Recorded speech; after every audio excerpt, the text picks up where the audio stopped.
Hello 12th class. So welcome back on Saya Commerce classes. So 12th Commerce students, मैं आपके सामने फिर हाजिर हूँ अकाउंट्स की एक और न्यू क्लास के साथ। अकाउंट्स में हमने डिस्कस किया था लास्ट क्लास में cash flow statement from investing activities. उम्मीद करती हूँ कि आपको अच्छे से समझ आ गया होगा कि आप किस तरीके से कैश फ्लो स्टेटमेंट तैयार करोगे इन्वेस्टिंग एक्टिविटीज को फॉलो करते हुए। आज हम डिस्कस करेंगे cash flow from financing activity. भाई अब हमें कैश फ्लो स्टेटमेंट तैयार करनी है किनको ध्यान में रखते हुए, फाइनेंसिंग एक्टिविटी को लेते हुए। फाइनेंसिंग एक्टिविटी कौन कौन सी होती है? इसके अंदर आता है शेयर कैपिटल। शेयर कैपिटल के अंदर मीन्स क्या क्या आ जाते हैं? हमारे इक्विटी शेयर्स आ जाते हैं और प्रेफरेंस शेयर आ जाते हैं हमारे, ये तो हमें पता ही है। ठीक है, हम शेयर्स कैपिटल के अंदर क्या करते हैं? या तो शेयर्स को इशू करते हैं। शेयर्स को जब हमने इशू किया तो इशू के टाइम पर होता है इनफ्लो, तो हम जितने भी शेयर हमने इशू किए थे वो कैश फ्लो स्टेटमेंट के अंदर हम ऐड कर देंगे। फिर उसके बाद अगर हमने क्या कर दिया, इक्विटी शेयर्स और प्रेफरेंस शेयर को पेमेंट कर दिया या बाई बैक कर दिया, तो बाई बैक की कंडीशन में आता है आउटफ्लो। हम किसी को पैसा बाहर देंगे ना, पेमेंट करेंगे तो, है ना। बाई बैक करेंगे तो क्या करेंगे? पेमेंट करेंगे तो कैश का आउटफ्लो होगा। That mean by back of shares capital या इक्विटी शेयर या प्रेफरेंस शेयर उस टाइम पर माइनस किया जाएगा। ठीक है, तो ये हम थोड़ा सा पढ़ेंगे, आगे हम जब क्लास के अंदर करेंगे तो अच्छे से समझ आएगा। बस मैंने थोड़ा सा ओवरव्यू दिया है आपको यहाँ पे, क्लियर है। उसके बाद हम देखेंगे कि अगर लोन वगैरह है, लोन या बैंक ओवरड्राफ्ट, इसके अंदर क्या आ जाता है? बैंक ओवरड्राफ्ट, डिबेंचर्स या डिबेंचर जितने भी हमारे बने। डिबेंचर क्या होता है? लोन के ऊपर जितना भी कंपनी को सर्टिफिकेट तैयार किया जाता है वो डिबेंचर होता है। या फिर बैंक लोन। इस कंडीशन में हमने देखना है कि जो बैंक लोन है हमारा, बैंक लोन जब हम लेते हैं तो हमारे पास क्या होता है? कैश का इनफ्लो होगा। जब हमने पेमेंट कर दिया, बैंक लोन बैंक को दे दिया भाई हमने, तो उस कंडीशन में हम क्या करते हैं? पैसा वापस देते हैं, तो आउटफ्लो होता है, तो वो आउटफ्लो होगा। ठीक है, जब हम पैसा हमने बैंक से लिया है, क्या हमारे फुफड़ है बैंक वाले जो हमारे से इंटरेस्ट नहीं लेंगे? तो हमने उनको इंटरेस्ट भी तो पेड करना होगा। अगर इंटरेस्ट पेड करेंगे हम, जितना भी इंटरेस्ट हमने पेड किया है तो वो हो जाएगा हमारा आउटफ्लो। क्लियर है? तो हम उसको माइनस कर देंगे। भाई इनफ्लो को हमें प्लस करना है, आउटफ्लो को हमने माइनस करना है, ये तो हमें पहले ही पता था मैम, अब क्या बता रहे हो आप? ठीक है, नहीं बताते भाई, बच्चों को सब पता है। आगे फिर हम cash flow statement from financing activity एक फॉर्मेट तैयार कर लेंगे कि क्या आपको प्लस करना है, क्या आपको माइनस करना है। क्लियर है? देन हम पढ़ेंगे important fact about financing activity के अंदर हम क्या क्या इंक्लूड करेंगे। So let's beginning. अब देखो बच्चा, cash flow from financing activity are those activity that result in change in size and composition of share capital. भाई फाइनेंसिंग एक्टिविटी वो होती है जहां पर शेयर्स कैपिटल का साइज, या तो शेयर कैपिटल इक्विटी के शेयर्स या प्रेफरेंस शेयर बढ़ेंगे हमारे या हमारे घटेंगे। दूसरा कंपोजिशन होगा, मींस क्या होगा? हम या तो उनको इश्यू करेंगे या उनको बाय बैक करेंगे, है ना, यही तो होता है। या फिर हम क्या करेंगे? बोरोड फंड, बैंक से लोन ले लेंगे ऑफ द बिजनेस एंटरप्राइजेस, या हम अपने बिजनेस से ही लोन ले लेंगे। ठीक है, generally cost related to these funds also included in finance activity. भाई जितना भी हमने इंटरेस्ट पे किया है लोन के ऊपर, या जितना भी हमने डिबेंचर के ऊपर इंटरेस्ट पे किया है, वो सारे के सारे इंक्लूड किए जाएंगे फाइनेंसिंग एक्टिविटी के अंदर। जितना प्रेफरेंस शेयर या इक्विटी शेयर को हमने डिविडेंड पेड किया है वो भी फाइनेंस एक्टिविटी के अंदर इंक्लूड किया जाएगा। भाई देखो, हमने ना इन्वेस्टिंग एक्टिविटी के अंदर भी पढ़ा था डिविडेंड रिसीव, क्या पढ़ा था वो हमने, डिविडेंड रिसीव था। तो कंफ्यूज नहीं होना है हमें, डिविडेंड रिसीव था वो, ना कि पेड। भाई रिसीव तो उस टाइम पे हुआ था ना जब हमने कोई भी इन्वेस्टमेंट की थी, है ना, पैसा लगाया था, शेयर्स को खरीदा था, तो हमें तो डिविडेंड रिसीव होगा ही। क्लियर है? तो डिविडेंड रिसीव हमें यहाँ इंक्लूड नहीं करना, यहाँ हमें इंक्लूड करना डिविडेंड पेड। चले आगे। अब देखेंगे कि कितना इनफ्लो होगा, किसको हम कौन से आइटम को प्लस करेंगे, कौन से आइटम को माइनस करेंगे। बिल्कुल ही ध्यान से पढ़ना है हमें। Proceed from issue of equity share capital, मैंने बताया था जब शेयर्स को या प्रेफरेंस शेयर हो चाहे वो इक्विटी शेयर हो, जब उनको इशू किया जाता है तो कैश इनफ्लो होता है, दैट मीन हम उनको प्लस करते हैं। फिर आता है proceed from issue of preference share, वो भी ऐड होगा। Proceed from taking long term loan and issue of debenture, भाई डिबेंचर्स इशू तभी होंगे ना जब हम लॉन्ग टर्म लोन होंगे लेंगे। जब हमने किसी भी अनदर फर्म से लोन ले लिया तो क्या आएगा, भाई मेरे को सर्टिफिकेट बना के दो कि आपने लोन लिया है, क्या पता आप कल को दो या ना दो मेरे पैसे। ठीक है, तो जो सर्टिफिकेट इशू किया जाता है वो डिबेंचर कहलाता है। ठीक है, तो इसमें भी तो क्या होता है, लोन लिया है बिजनेस एंटरप्राइज ने तो कैश इनफ्लो होगा, हम ऐड कर देंगे। फिर नेक्स्ट यहां ध्यान रखने वाली बात है बैंक ओवरड्राफ्ट और cash credit.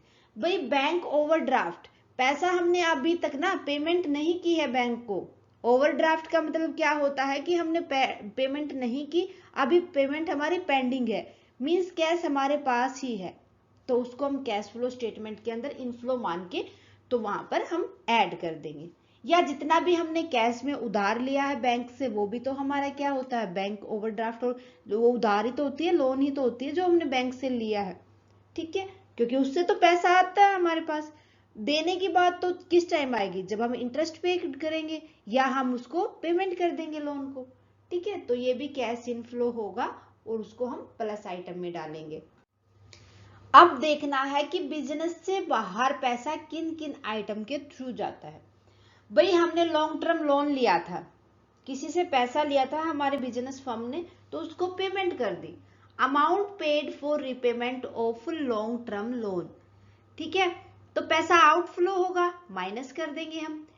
Redemption of preference share capital in cash, यहां पर रिडम्पशन किया है हमने प्रेफरेंस शेयर का कैश में, तो कैश हमें देना होगा तो आउटफ्लो होगा, माइनस हो जाएगा। नेक्स्ट आता है जब हमने डिबेंचर्स को रिडम्पशन किया है, डिबेंचर्स का रिडम्पशन करते हैं कैश में, तब भी क्या होता है, कैश आउटफ्लो होता है, माइनस हो जाएगा। Buy back of equity shares extra ordinary items, भाई एक्स्ट्रा ऑर्डिनरी आइटम के अंदर आता है जब हम इक्विटी शेयर्स को बाय बैक करते तो उस टाइम पर आउटफ्लो होता है पैसे का, कैश का, तो उसको भी माइनस किया जाएगा। Payment of bank overdraft and cash credit, यहां पर तो हमने लोन लिया था बैंक से, बैंक ओवरड्राफ्ट लिया था या कैश में उधारी ली थी बैंक से, यहां पर हमने बैंक को वापस कर दिया, पेमेंट कर दी, दैट मीन वो आउटफ्लो होगा, भाई हमने पैसा दे दिया आपका, आपकी हमारी बाय बाय टाटा। ठीक है, तो माइनस कर देंगे हम अपने कैश फ्लो स्टेटमेंट से। Okay, interest paid on long term loan and debentures, भाई हमने इंटरेस्ट पे किया है जो हमने बैंक से उधार लिया था, मैंने बताया था कि बैंक आपका फुफड़ थोड़ा ना होता है, वो तो आपसे क्या पैसे देगा, तो भाई मेरे को तो अच्छा खासा इंटरेस्ट चाहिएगा बैंक को, तो हम जो लोन लिया था हमने बैंक से या जो भी डिबेंचर हमने किसी भी अनदर फर्म से पैसा लिया था उसके ऊपर हमें इंटरेस्ट पेड करना होता है, तो इंटरेस्ट पेड करेंगे, दैट मीन हम उसको पैसे कैश में आउटफ्लो होगा कैश का, तो माइनस कर देंगे।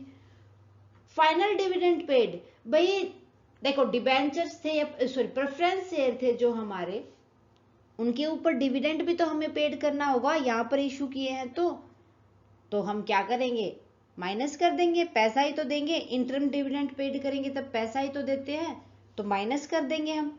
ठीक है, जितना भी हमने प्रेफरेंस शेयर के ऊपर डिविडेंड पेड किया था वो भी माइनस हो जाएगा यहाँ पर।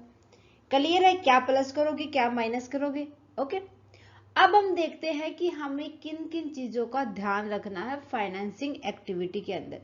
ये ज्यादा इन्वेस्टिंग एक्टिविटी या ऑपरेटिंग एक्टिविटी जब हम करने जाते हैं तो उस टाइम पर नीड नहीं होती, बट जब हमने फाइनेंस एक्टिविटी के द्वारा कैश फ्लो स्टेटमेंट तैयार करते हैं तो उस टाइम पर हमें इन फैक्ट का ध्यान रखना होता है। देखते हैं क्या क्या फैक्ट है भाई। यहां पर नोट करने वाली बात है, अगर हमारे बोनस शेयर है, अगर हमारे पास बोनस शेयर है, मीन्स 5 लाख के कंपनी ने बोनस शेयर इशू किए हैं, तो उनको हम कैश फ्लो स्टेटमेंट के अंदर नहीं लिखते, क्योंकि बच्चा वो ना ही कैश का फ्लो होता है। फाइनेंसिंग एक्टिविटी के अंदर वहां पर कोई भी कैश फ्लो नहीं होगा, ना तो पैसा दिया जाएगा ना पैसा आएगा।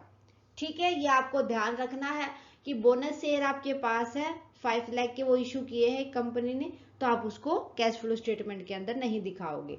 नेक्स्ट देखो, एक और हमें ध्यान रखना है कि अगर हमारे को फाइनल डिविडेंड पेड अमाउंट के रिगार्डिंग कोई भी प्रपोज डिविडेंड की एडिशनल इंफॉर्मेशन दी हुई है, तो उसको भी हमें cash flow statement from financing activity नहीं दिखाना, क्योंकि जो करंट का प्रपोज डिविडेंड की अमाउंट होती है उसको हम करंट ईयर के अंदर ही operating as a operating activity उनको ऐड कर लेते हैं जब हम net profit before tax and extraordinary items calculate करने जाते हैं। तो याद रखना ये ऑपरेटिंग एक्टिविटीज के अंदर आ जाता है। फाइनल डिविडेंड के बारे में अगर कोई भी अनदर एक्स्ट्रा कोई भी अदर इंफॉर्मेशन दी हुई है तो उस कंडीशन में हमें नहीं लिखना है। क्लियर है? प्रीवियस ईयर प्रपोज डिविडेंड है हमारे पास, तो उसमें से जितना भी अनपेड डिविडेंड है वो हमारा हो जाएगा, जिसको हम फाइनेंसिंग एक्टिविटी मानेंगे, तो वही हमारा फाइनल डिविडेंड पेड माना जाएगा according to the current year. ठीक है, तो हम जितना भी प्रीवियस ईयर का प्रपोज डिविडेंड था उसमें से अनपेड डिविडेंड हम माइनस कर देंगे, उसको हम यूज करेंगे करंट ईयर के कैश में इन अ फाइनेंसिंग एक्टिविटी। ओके, फिर हमें देखना है कि financing business enterprises transaction treatment in cash flow statement किस तरीके से हम ट्रांजैक्शन करेंगे, तो ये थोड़ा सा ध्यान रख के चलना है हमें। भाई जो फाइनेंसिंग बिजनेस एंटरप्राइजेस होते हैं उनका काम क्या होता है? डील करना फाइनेंस के साथ, है ना, फाइनेंस डील करना होता है। वो इन्वेस्टमेंट करते हैं अदर कंपनी के अंदर, म्यूचुअल फंड के अंदर इन्वेस्ट करते हैं, या जितने भी फाइनेंस बैंक होते हैं वो उसके अंदर इन्वेस्ट करते हैं। तो ये डेली का परचेजिंग करते हैं और डेली का ही सेल आउट करते हैं सिक्योरिटीज को। सो अपने स्टॉक को भी वो डेली का ट्रीटमेंट करते रहते हैं उनके साथ। तो उनको हमें फाइनेंसिंग एक्टिविटी में नहीं डालना, बल्कि उनको हमें एज ऑपरेटिंग एक्टिविटी ट्रीटमेंट करके चलना है। जितना भी इंटरेस्ट रिसीव्ड होगा और जितना भी डिविडेंड रिसीव्ड होगा और जितना भी वो इंटरेस्ट पे आउट करेंगे, तो उनको हमें रूटीन बिजनेस एक्टिविटी ही मान के चलना है। तो हम उनको ऑपरेटिंग एक्टिविटी के अंदर इंक्लूड करेंगे, ना कि फाइनेंस एक्टिविटी के अंदर। ठीक है, तो ये हमें थोड़ा सा ध्यान रखना है कि जो हमारी एंटरप्राइज है क्या वो फाइनेंसिंग बिजनेस एंटरप्राइज है या नहीं है। क्लियर है? तो स्टूडेंट ये था cash flow statement from financing activity. उम्मीद करती हूँ कि तीनों के तीनों टाइप्स आपको अच्छे से याद हो गए होंगे। इसी के बेस पर हम नेक्स्ट क्लास के अंदर एक न्यूमेरिकल पोर्शन अच्छे से डिस्कस कर लेंगे, कॉम्प्रिहेंशन क्वेश्चन को, ताकि ये सारा का सारा जो झमेला हमने 3 क्लास के अंदर पढ़ा है ये हमें अच्छे से क्लियर हो।